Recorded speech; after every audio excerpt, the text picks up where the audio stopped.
To turn on or turn off, use Google Assistant to access message, email, contacts, and more in Samsung Galaxy S21, S21 Plus, or S21 Ultra. Open settings, swipe the notification panel, and then tap settings icon. Scroll down settings screen, find Google, and then tap Google Services. Scroll down screen, tap settings for Google Apps, and then tap search assistant and voice. Select Google Assistant,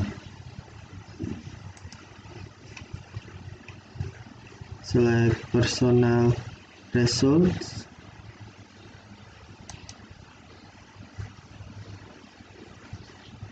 and then to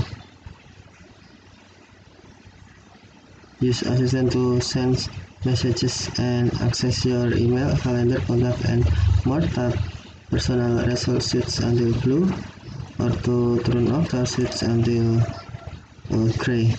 Turn off personal results on this device. Your assistant needs the settings to reply to you about your calendar, contacts, and more.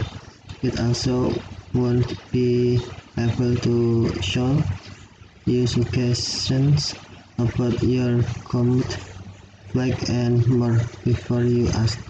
Tap turn off if you sure to turn off. Okay, thank you for watching. Have a nice day.